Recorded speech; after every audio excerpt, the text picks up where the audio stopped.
नमस्कार श्रोताओं, मैं पापिया भट्टाचार्य संपादकीय सलाहकार सदीनामा लेकर हाजिर हो गई हूँ 20 फरवरी 2021 का संपादकीय, जिसका शीर्षक है गरीबी और माओवाद।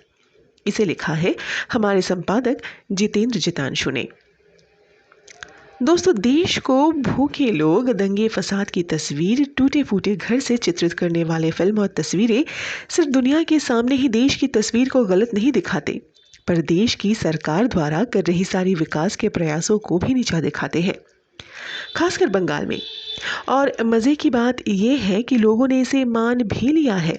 शायद यहाँ की मानसिकता ही ऐसी बना दी गई है। कैसे, जानते हैं आज के संपादकीय में, जिसका शीर्षक है गरीबी और माओवाद। कलकत्ता और इसके लोकाचारों के लिए पुरानी और नई तस्वीर की एक हालिया प्रदर्शनी ने शहर, राज्य और इसके लोगों के प्रति गलतफहमियां क्या है, इसकी गहन जानकारी प्रदान की। कोलकाता की पहचान संरचनाएं जैसे विक्टोरिया मेमोरियल और हावड़ा ब्रिज की कुछ शानदार और विशिष्ट तस्वीरें भी थी। खराब ट्राम, पीली एम्बेसडर टैक्सी, खस्ता सार्वजनिक बसें, जीर्ण शीर्ण रिक्शा खींचने वाले, जर्जर भवनों पर उगते पौधे, जर्जर सड़क के किनारे चाय और खाद्य स्टॉलें, गरीबी से ग्रस्त फुटपाथ निवासी। लगता कलकत्ता इसी से परिभाषित होता है पूरे विश्व में। ये शहर ही की परिभाषा है, और गर्व की बात यह है कि कलकत्ता वासियों ने इसे निराशाजनक परिभाषा को अपनाया है, जो कि राज्य को प्रभावित करता है। दुनिया का कोई अन्य शहर शायद कोलकाता और उसके निवासियों की तुलना में अपने अभिमान में ऐसा गर्व नहीं करता है। बंगाल जैसी गरीबी को कोई दूसरा राज्य गौरवान्वित नहीं करता है। फर्जी और आत्म पराजित करने वाले सरल जीवन, उच्च विचार के दर्शन के कम्युनिस्टों ने, जिन्होंने बंगाल के बौद्धिक परिस्थितिकी तंत्र को इतनी शिद्दत से पराजित किया और अभी भी इसे बंधक बनाए हुए हैं। बंगाल के लोगों के सामूहिक मानस में यही सब भर गया है।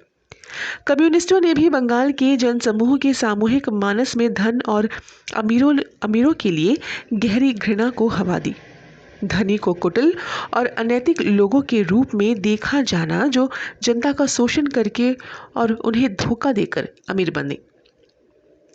धन के लिए इस गहरी जड़ें और अमीरों ने 1960 के दशक के बाद से बंगाल में गद्य, कविता, नाटक, पेंटिंग, सिनेमा और अन्य कला रूपों में वाकपटु अभिव्यक्ति पाई।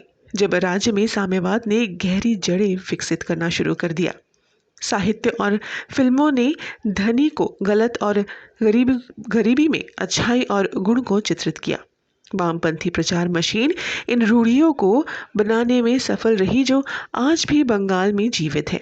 ममता बनर्जी, जो अक्सर खुद वामपंथियों से ज़्यादा बची हैं, ने ही मामलों को और बदतर बना दिया है।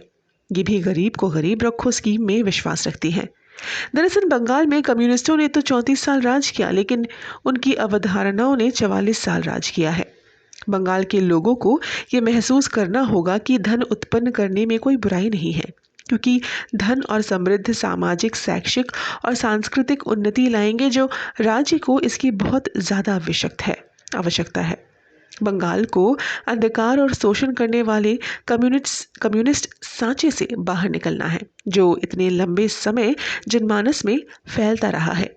भारत जब आज़ाद हुआ था, तब बंगाल के पास देश की 25% फैक्ट्रियां थी, लेकिन अब ये 4% से भी कम आंकी जाती है। आमीन। तो ये था दोस्तों 20 फरवरी 2021 का संपादकीय गरीबी और माओवाद। इसे लिखा था हमारे संपादक जितेंद्र जितांशु ने। कल एक और नए संपादकीय के साथ हम वापस लौटेंगे। तब तक के लिए नमस्कार।